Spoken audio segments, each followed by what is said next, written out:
There is some weird things going on in the beta at the moment. So there's been quite a few changes that I want to talk about, and some are good, some are bad, some are just strange. As I say, they don't make no sense, and I can't really. I can only give you the facts of what I can see at the moment. I'll give you my thoughts on what I think's happening. But it's not going to be factually accurate, so I thought I'd put that out. But before we get started, obviously make sure you like. If you like this video, subscribe so you don't miss future content. Ring the bell as well for notifications. But what you should definitely do is come and check me out over on Twitch. So twitch.tv/Scottejaye87. Links in the description below. This is the best time to join. And the reason I say it's the best time to join is because tonight at 10 PM GMT, when the raid testing server goes live, I'm going to be pretty much no life in for 6 hours straight in Karazhan. We've already got our first group set up. We're trying to line up our second group for when the first group's cleared, so we're going to be doing lots and lots of Karazhan testing, so please make sure you come over and check that out live so you know what you're getting yourself in for when TBC comes out. Also, one real quick plug, as you can see behind me, all these Razor goodies. Like I said to you, Razor have reached out and we're going to be doing some giveaways, so in the next couple of weeks I've got a Razor Naga Pro video going live about how, how using this mouse is going to make you better in PvE, better in PvP, all that sort of thing, and then at the end of the video there'll be a giveaway for a Razor Naga Pro, so thank you Razor for that, guys, much appreciated. But let's get into some of these changes and why I think they're a little bit strange. I'm going to start with changes that have happened, and then I'm going to give you some pointers on how to make extra gold in TBC. Now, I know this isn't a gold making video per se, but if one particular point of this stays the same when it launches as it is now, then you're going to be able to cash in if you're a tailor. So if you're a tailor or you've got tailoring alts, make sure you stay till the end. But firstly, let's start with the big one that everyone's talking about, even on Reddit, at Discord, everywhere. So the blacksmithing weapons, the one-handed weapons, the maces, are now main hand. So there was main hand throughout most of TBC anyway. It wasn't until later on in the game that they was actually changed to one hand, which was more of a catch-up mechanic, so you could use two of them. You can't use two of them in TBC, so they changed last night. I'll show you in game all iterations, Drake Fist Hammer or Dragon Maw or whatever you want to call it. All of them are main hand, so you can only use one. Now, that's not going to be much of a problem because there's a lot of theory crafting going on at the moment regarding the procs per minute and do they share a cooldown and all of that sort of thing. So actually using two of them is probably not as amazing as you're probably thinking, even though the weapon damage and everything is better. Irrespective of any testing that's been done or any assumptions we've made on the point of using two of them, you can't anyway. You can only use one of them.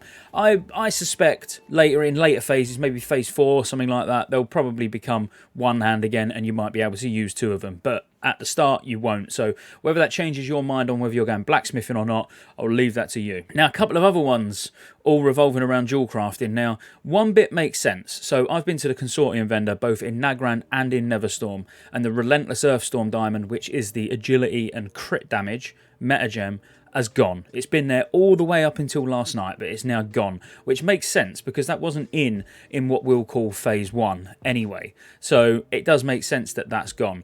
But the real weird but interesting thing, now I've had a chat with Fake QT. If you don't know who Fake QT is, he does some really good sort of TBC economy videos, lots of good guides, a really good source of information. I'll put a link to his YouTube channel also in the description. Go check him out. Now, we had a conversation literally just before filming this, and we was checking various vendors out to see what other changes we can spot. Now, the consortium vendor was the vendor that had the JC epic gem, so the JC only epic gem for the spell damage, Don Julio's Heart, I believe it was called, and all the other ones, they're spread all over the place. The consortium vendor one has gone, so the spell damage one's gone. But we looked at Shattar, Lower City, which I'll show you now. Those other epic gems are still there. So the fact that the consortium one's gone, I don't know if they're slowly working their way through the vendors removing things, because they have removed more than just this epic gem and this meta gem from the consortium. So I have a feeling that those epic gems are all going to be removed. So if you was planning on going Jewelcrafting at the start just to make up loads of epic gems, keep them in your bank for gear,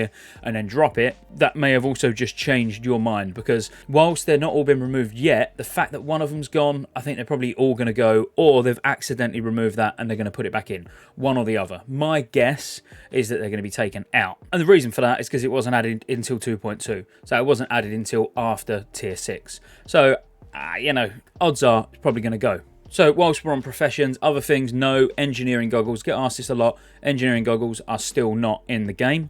Thought we get that one out of the way first. And if we just step back to blacksmithing again, Annihilator, so the classic weapon that reduces armor, which you normally have somebody using just obviously for your melee or your hunters or whatever, for the armor pen.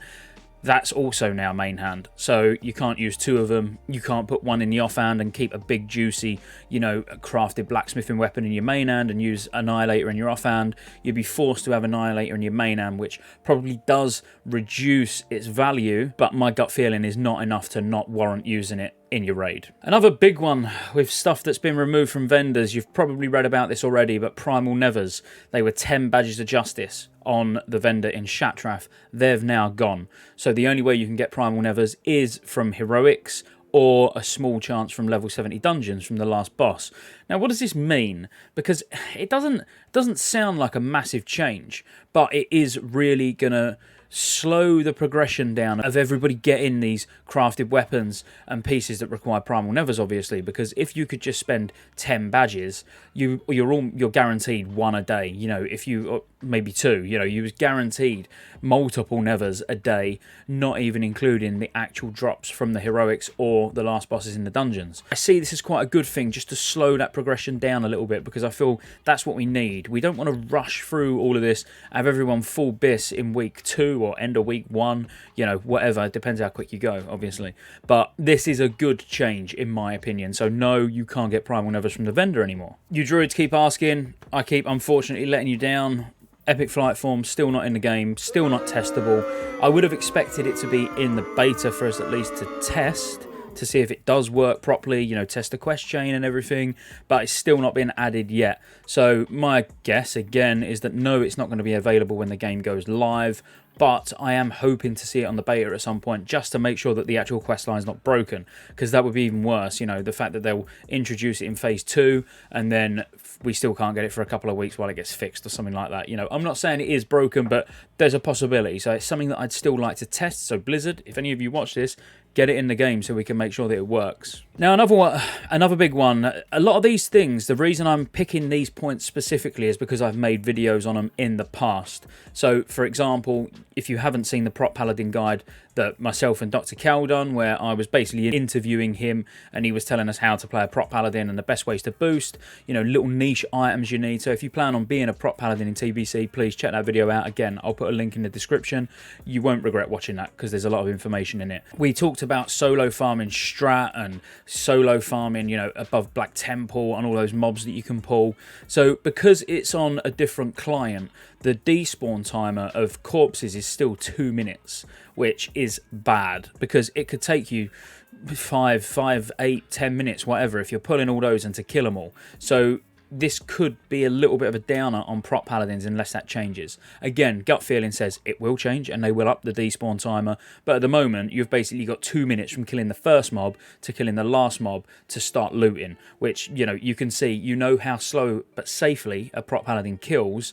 This could really affect your gold per hour or the size of the pulls that you can do ultimately. So again, thought it was worth mentioning that as well. Another quick one I'll throw in again because it's something I've done a video on. Check the stealth farming video out. I've been doing a lot of stealth farms in Mana Tombs.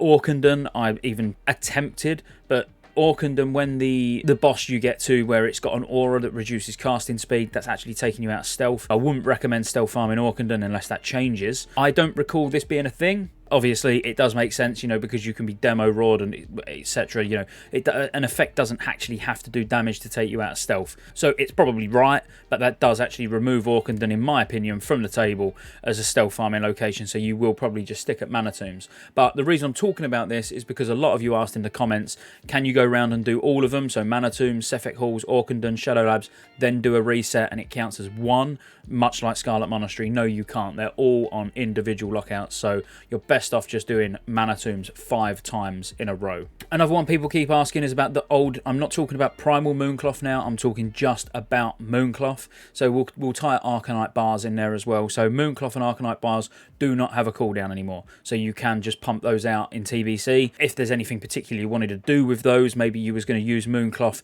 to level your Tailoring early on in TBC possibly, Mooncloth will not have a cooldown, just letting you know that. And while we're on it, this is the final point, and this is what I hinted at the start start about making gold. So currently, tailoring, if you want to change specialization, it's 50 gold to drop your specialization and then 20 gold to learn the new one. We have confirmed that after all these profession changes took place last night and the vendor changes, etc., this is still the case. So what does this actually mean? Now, if you don't know, when you're specialized into a tailoring specialization, that was a mouthful, you get 2 cloth instead of 1 on a 4-day cooldown. So if you're Primal Mooncloth, you'll get 2 Primal Mooncloth, but then you can also make 1 Shadow Weave, 1 Spellfire.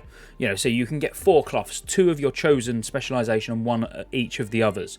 Now, as long as each cloth is worth 70 gold. Now, I don't know what the economy on your server is going to be like. I can more or less guarantee they're going to be more than 70 gold on my server.